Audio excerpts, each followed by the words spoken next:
La realidad del campo es parte crucial dentro de nuestra Entre Ríos, dentro de la Argentina también. Son cuestiones clave que van marcando el ritmo de la economía y en donde se deposita también mucha esperanza del futuro, de lo que es las cuentas del Estado y de las cuentas también de aquellos que están produciendo en nuestra provincia. Para charlar un poco sobre cómo ha sido este último mes, con ciertas peculiaridades y lo que se viene, va a estar con nosotros hoy Eduardo Petti, que es el vicepresidente de la Federación Agraria de Gualeguaychú. Gracias por estar. Gracias, Alejo. Un gusto, como siempre. Vamos con lo más novedoso que hace escasos días atrás terminó, que fue la implementación de este dólar soja, un dólar que no es que cualquiera podía adquirirlo, sino que era un tipo de cambio diferido para la posibilidad de exportar soja, justamente. ¿A quién benefició finalmente una vez que tenemos ya la hoja de lo que es el diario del lunes? Sí. Bueno, yo creo que este fue un instrumento, una herramienta que tomó el gobierno para generar divisas, para poder que los productores liquiden soja. Yo creo que el gobierno logró el cometido, de hecho lo superó, se pensaba en 5 millones y se llegó se esperaba en 5.000 millones y llegó a 7.000 millones. La verdad que fue un periodo de muy corto, con lo cual hubo que estar bastante atento, porque los primeros días que se implementó el programa se llegó a vender soja en 70.000 pesos, pero a los poquitos días ya el valor bajó. Hay una cuestión con los exportadores, yo creo que a los exportadores fue a los que más les sirvió. Por supuesto que los productores, primero hubo una cuestión de análisis de la situación, pensando en ver de la posibilidad de calzarse con algún insumo, digamos, vender la soja para poder calzarse con insumos. No te olvides, Alejo, que el productor guarda la soja como una forma de resguardo para poder ir comprando los diferentes insumos a lo largo del ciclo productivo. Digamos, la soja en los productores no es un ahorro, sino que es un insumo que está digamos, en soja y vos vas vendiendo a medida que vas necesitando. Esta situación de este incremento fue atractivo para el productor, se vendió mucha soja y se fue calzando insumos, digamos, se fue comprando insumos que todavía no estaban comprados. ¿Qué pasó con el tema de la suba de tasa que se hizo diferenciada también? Porque casi en lo inmediato se generó un roce con esta política. Sí, yo lo que creo ahí, digamos, es que la verdad que pasó eso, y pasó también con los insumos. Hubo un aumento en el precio de los insumos inmediatamente Claro. que digamos, a veces los argentinos parece que somos enemigos de nosotros mismos, ¿no? Esta medida que se tomó, inmediatamente empezó a haber un incremento en los valores de los insumos, que no debería, ¿por qué? Pero vos tenías un 2,4-D que valía $7 y a partir de que pasó esto, el 2,4-D pasó a 8, digamos, y ahí el dólar soja no tenía nada que ver. Digamos, ahí es dólar oficial, pero bueno, siempre Claro, ocurre hubo tipo de la especulación de este es un escenario que hay que aprovechar. Exactamente. Especulaciones. Y como no hay controles, no hay nada que impida que puedan hacerlo. Exactamente. Eso fue lo que pasó. Pero yo creo que fue, la verdad que la medida tuvo efecto. Tuvo efecto porque hubo un movimiento de soja importante. De hecho, también se vendió soja que por ahí no estaba prevista venderse. Soja para consumo, soja que tiene más que ver con la ganadería. No te olvides que la soja, además de ser un producto que se industrializa para obtener aceite, también es el subproducto de ese aceite se utiliza para proteína animal, o sea, se utiliza para el consumo de los feedlots, de la formulación de alimentos balanceados, con lo cual también traccionó soja que estaba destinada a eso, pasó a liquidarse también. Me gusta que hayas puesto esto sobre la mesa porque incluso nos lleva a pensar el impacto que tuvo, porque hasta se sintió, y que va a seguir teniendo como coletazo en este mes que estamos atravesando, que tiene que ver con la afección de un tipo de cambio diferenciado de la soja en los derivados, es decir, el alimento para animales, todos los productos derivados y las cosas. al hacer un nuevo tipo de cambio, genera un incremento, una presión inflacionaria en toda esa cadena de productos derivados. Es decir, que con tal de que el gobierno lograra acopiar un poco de reservas, porque los 7.000 millones que se lograron vender, el gobierno nacional a través del Banco Central logró quedarse dentro aproximadamente 5.000 millones, que es lo que se pretendía, era el objetivo que se habían planteado. Ahora bien, ¿a qué costo? Porque para poder hacer ese dólar a 200 hubo 140 que era garantizado por el Banco Central, pero el otro 60% era a través de una especie de bono o a través de un pago diferido. Sería, hoy te pagamos a vos, mañana te pagaremos a los demás. Sí. Es decir, alguien lo va a tener que pagar tarde o temprano y eso va a ser la sociedad en su conjunto. Y encima tenemos este problema inflacionario que se generó porque alimenta por otros lados. Finalmente, hoy que ya no está más, me pregunto, ¿qué impacto va a tener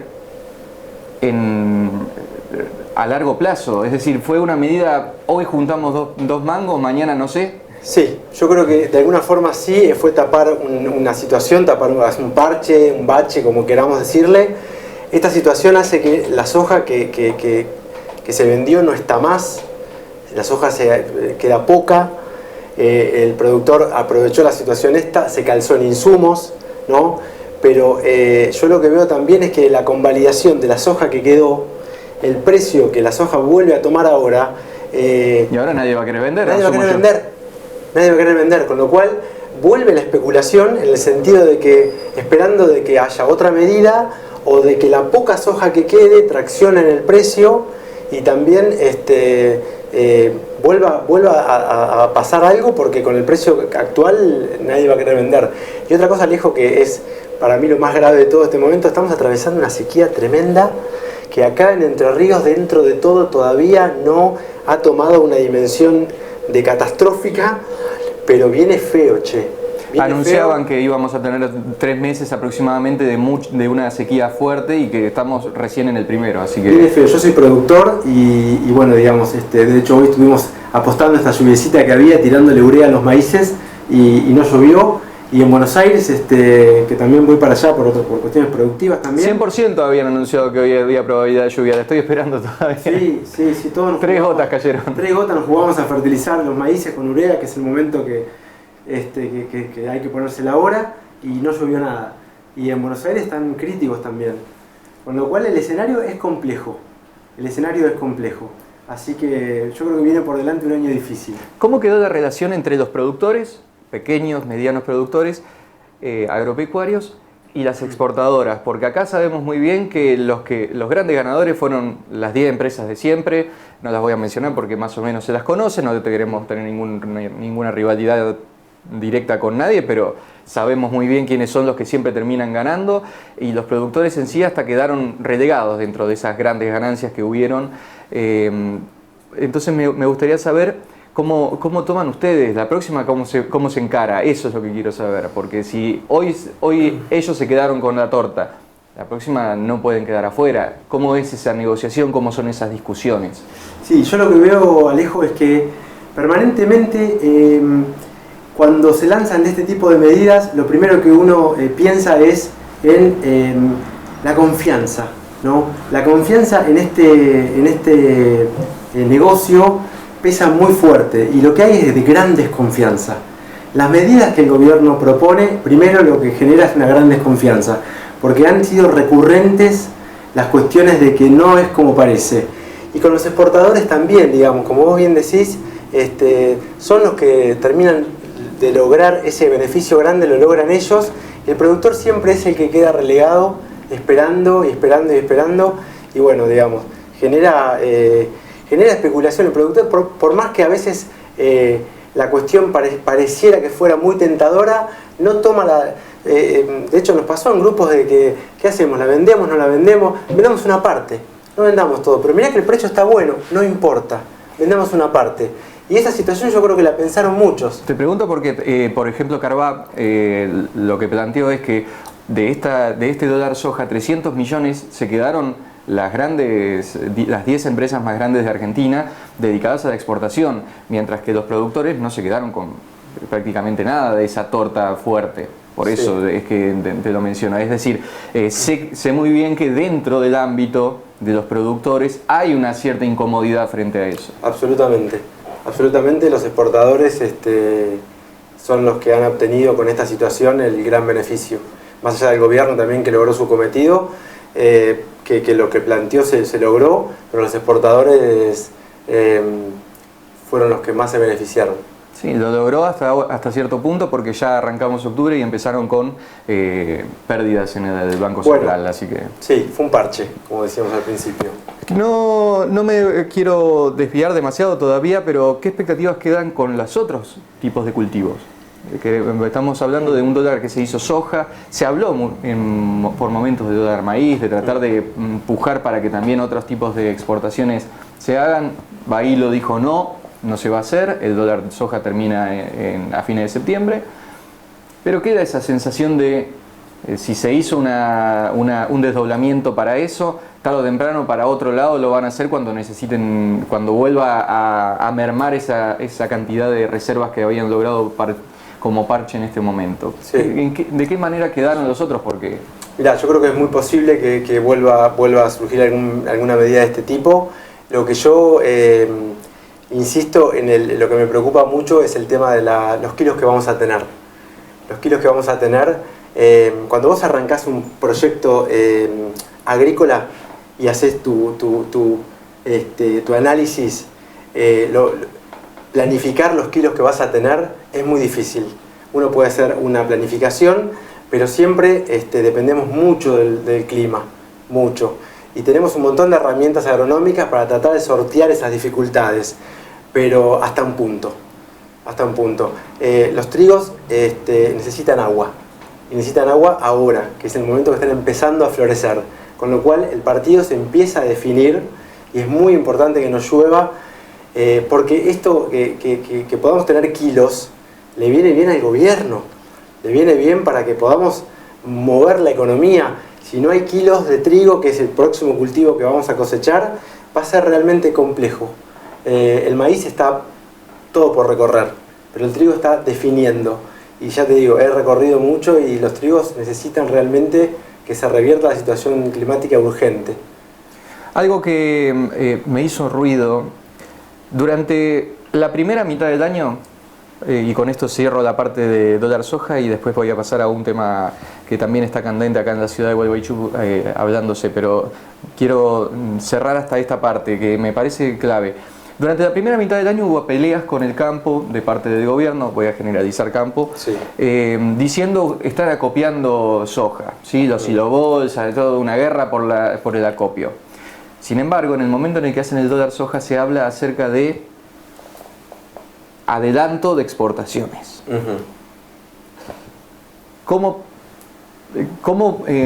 Explícame cómo funciona esto, porque si estaban acopiando y hacen un dólar soja para vender, estarías vendiendo el acopio, no el adelanto de exportaciones. ¿Por qué ahora se habla de adelanto de exportaciones y nos olvidamos de la discusión acerca del acopio? Eso es lo que yo todavía no logro entender, no logro cerrar. Yo creo que lo que el gobierno no termina de entender, hay como una falsa creencia de que el productor tiene plata ahorrada en los silobolsas. Sí. Tiene un montón de plata, mirá la plata que tienen, eso es falso. El productor tiene guardado el capital para los insumos. Con esta situación ventajosa, lo que hizo fue mover. Si necesitabas una tolva para trabajar, la compraste. Si necesitabas agroquímicos, los compraste. Si necesitabas más fertilizante, lo compraste. Si necesitabas arreglar alambrado, vuelve en capital de trabajo ese capital. Te volvés a preparar para lo que sigue. Te volvés a preparar para la próxima. Estabas viendo que el precio no estaba bueno, entonces esperabas a ver si mejoraba. Bueno, esta medida hizo que mejore, compremos las cosas para producir. Digamos, se reinvierte, el productor reinvierte todo el tiempo. Y eso hace también de que se mueva la economía, se mueva la industria metalmecánica, se muevan los camiones, todo lo que tiene que ver con la producción se volcó en insumos de... Claro, pero no sé si me entendiste la pregunta. ¿Se vendió lo acopiado o se vendió lo nuevo? Lo que va a venir. No, se vendió lo acopiado. Se vendió el acopiado. Que la idea era que eso acopiado fuera siendo vendido a medida que pasara el tiempo. Lo que dijeron es vendan todo ahora. Exactamente. Si vos tenés 100 hectáreas y vos en las 100 hectáreas necesitas ir comprando insumos a lo largo del periodo. Y bueno, vendo un poquito, compro el fertilizante. Después vendo otro poco y compro los agroquímicos. Bueno, vendimos todo. Compremos. El precio era conveniente. En vez de guardar soja, guardamos las cosas en el galpón. Y de esa forma podemos seguir trabajando, pero se transformó en insumos. Eso fue lo que se logró, digamos, que el precio fue tentador y se hizo esa transformación, digamos. Bien.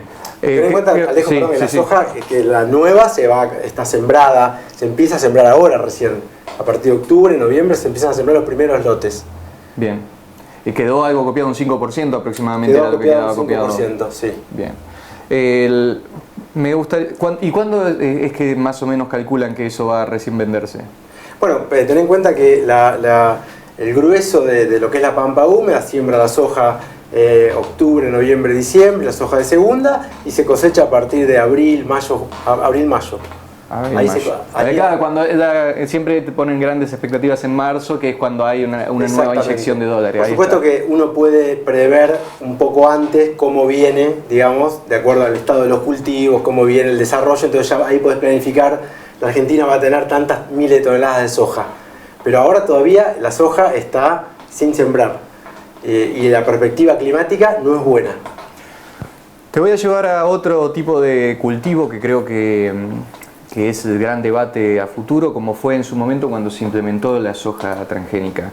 Estamos hablando del trigo transgénico, el HB4, que creo que es algo bastante desconocido en general para quien no está en el rubro, y está bueno que hoy lo tratemos acá porque en Gualeguaychú particularmente se están dando un debate dentro del Honorable Consejo Deliberante respecto a si habría que prohibirlo o no. ¿Por qué? Porque utiliza un pesticida, no es pesticida el nombre, es un agroquímico. Un agroquímico, sí. Que es 15 veces más fuerte que el glifosato, que acá en Gualeguaychú fue prohibido en el ejido.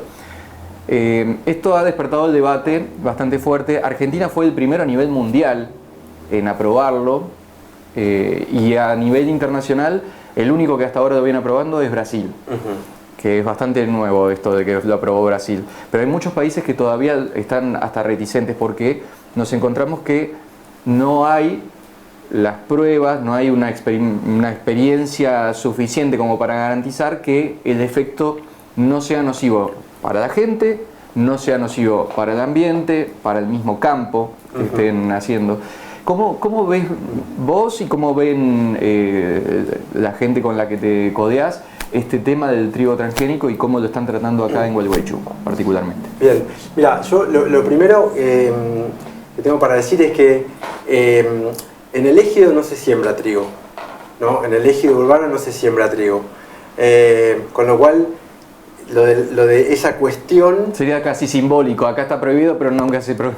Digamos, es como que digan, che, por acá no pueden pasar autos, pero no hay calle. No, entonces ahí veo que hay una cuestión, pareciera que es una cuestión más de marketing o para generar algo político. Bueno, entendiendo que hay proyecciones a nivel provincial, quizás es un símbolo hacia ese lado. Claro. Esta sería nuestra política. Está bien, pero digamos, cuando uno analiza, no, en el ejido está prohibido, sin el ejido no se siembra trigo. Punto 1. Punto 2, yo, Alejo, creo que la tecnología, ¿no? Sea biotecnología, como es en este caso, y otras tecnologías, bien usadas y con regulaciones, pueden hacer de que las personas podamos vivir mejor, ¿no? El tema son las regulaciones. Que no están. En algunos casos no, en otros casos sí. En esto que está aprobado, no. En esto, digamos, acá... Alberto firmó hace 4 meses atrás y... Sí, yo lo que digo que para mí siempre el hecho de las prohibiciones no me gustan más las regulaciones, ¿no? Claro. Como pasó con el caso del glifosato, por ahí la prohibición... Había mucho por hacer previo a prohibir, que es el control. Digamos. Lo hablamos muchas veces. Lo hemos hablado muchas veces, digamos. Digamos, yo creo que básicamente, para los que no saben, el trigo con esa tecnología tiene en su segmento de ADN tiene un pedacito de genes del girasol. El girasol es un cultivo que tiene más eficiencia en el uso del agua. No es que es resistente a la sequía, funciona un poco mejor en cuanto a el uso del suelo. Claro, el uso de los milímetros, de los pocos milímetros que le caen, los aprovecharía mejor. Para eso se puso un gen que no es de él, que es del girasol, y eso le confiere propiedades agronómicas mejores ante esa situación. Yo creo que es una tecnología, digamos, que podría generar una mayor producción en ambientes donde hoy por ahí no se puede hacer trigo. Yo creo que las tecnologías bien usadas hay que usarlas. Pero estamos bajo una intriga absoluta y una confianza ciega en que ese trigo no va a tener efectos secundarios en quienes lo consumen, que va a ser para animales o para el consumo humano, e incluso para el humano, justamente. No sabemos si va a tener o no. Se está implementando y vamos a ser nosotros los primeros en experimentarlo. Claro, yo creo que esa es la cuestión. Se implementa, se aprueba, no se regula, y bueno, lo regularemos cuando ya tengamos los efectos nocivos. Sí. Ahí nos vamos a dar cuenta. No, yo te entiendo. Llegamos tarde. Yo creo que la verdad que en las cuestiones de la ciencia, lamentablemente hoy hay tendencias que dicen que esto es malo, y tendencias que, digamos, hay como dos bibliografías. Vos podés buscar bibliografía científica especializada, seria, que dice que no debería haber ningún problema, y te das vuelta y encontrás una bibliografía científica, seria, especializada, que dice que sí podría haber problemas. Sí. Y eso pasa con un montón de cosas, ¿no? Desde cosas domésticas hasta cosas más importantes como esta, digamos. La gente tiene todo el derecho a dudar, el derecho a decir esto no lo quiero, pero me parece que sería bueno que podamos tomar decisiones con más argumentaciones científicas, técnicas, y claro, que ponerlos en discusión. Ponerlas en discusión. Bueno, a ver, vos decís que no, yo digo que sí, discutámoslo y profundicemos el tema. ¿Y vos creés que eso se está haciendo? Yo creo que no. Yo creo que se está usando esto partidariamente como política, digamos. No creo que se está profundizando el tema de verdad, digamos. Yo creo que es un tema complejo, pero yo creo que si la verdad que uno pudiera aumentar la producción de trigo en lugares donde hoy no se puede hacer trigo por esta tecnología, y eso genera más alimento, que generar más alimento no quiere decir que se distribuya mejor, ¿eh? La producción es una cosa y la distribución es otra, lo tengo claro, pero si eso generaría de que se pueda producir más alimento, yo creo que es una discusión que hay que darla. Es una discusión que hay que darla. Muchísimas gracias. No, por favor, a tus órdenes. Pasó entonces con nosotros Eduardo Petti, vicepresidente de la Federación Agraria, y hablamos de todo un poco. Hablamos del dólar soja, hablamos del trigo transgénico, hablamos acerca de las producciones que se vienen, de la sequía que estamos atravesando, que va a ser bastante dura, y un pronóstico quizás para preocuparnos un poquito más sobre lo que se viene. Seguimos en Territorio Político.